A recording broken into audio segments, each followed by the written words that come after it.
अस्सलाम वालेकुम दोस्तों, आज मैं यहाँ पर आया हूँ। ये नीली का इलाका है, दरियाए सतलुज के करीब किनारे पर हम बैठे हैं।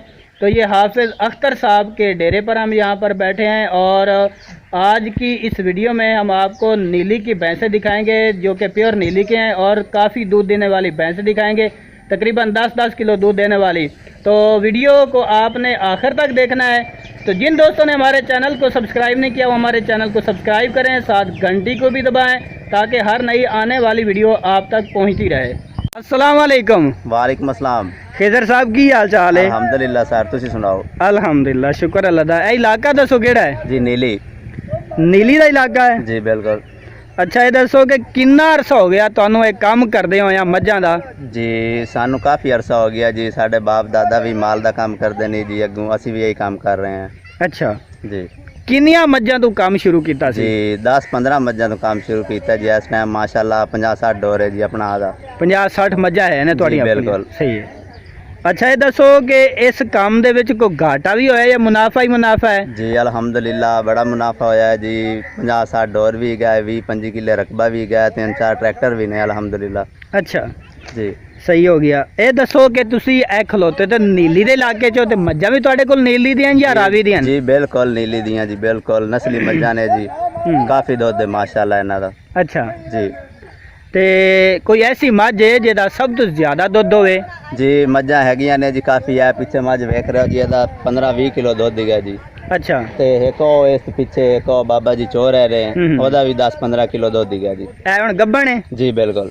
अच्छा, गब्बण है तो फिर भी दुध दे रही है? जी बिल्कुल हाले तक दे रही है। सही है।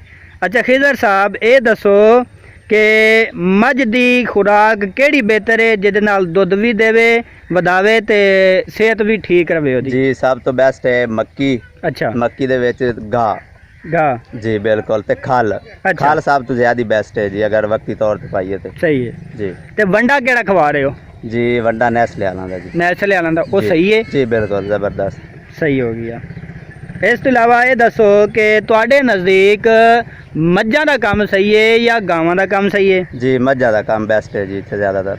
नीली दे ज़्यादा मझां ही चल बिल्कुल। सही हो गया। इस तो इलावा दसो कि सारियां मझां नूं एक जैसी खुराक देनी चाहिए या अलग-अलग हुआ? जिस तरह गब्बण मझ है तुहाडे कोलों? नहीं जी अलग अलग देनी चाहिए।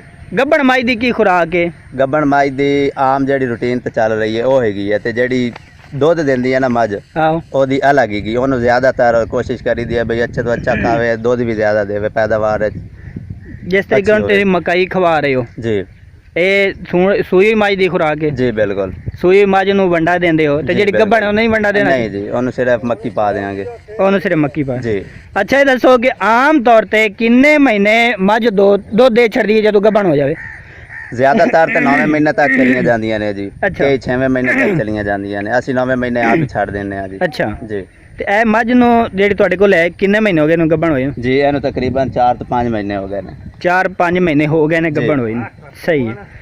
उस तो इलावा ये दसो कि एक मझ किन्ने सूए सूंदी है उस तो बाद बुढ़ी हो जाती है? 13 तो 14 सूए। हाँ जी 13 तो 14 सूए? जी बिल्कुल। उस तो बाद बुढ़ी हो जाती जी है? बिल्कुल। सही है।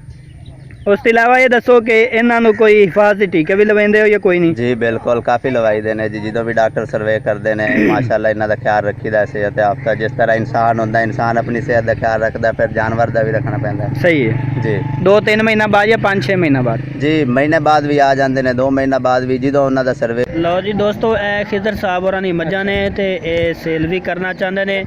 तो उस तो इलावा ए मझ भी ए इन्हां दी बुढ़ी मझ है, तकरीबन कोई है 4-5 सूए। तो उस तो इलावा ए भी मझां इन्हां दियां ने ते 8-9 किलो एक टाइम का दुध देने वाली मझां ने ते प्योर नीली दियां।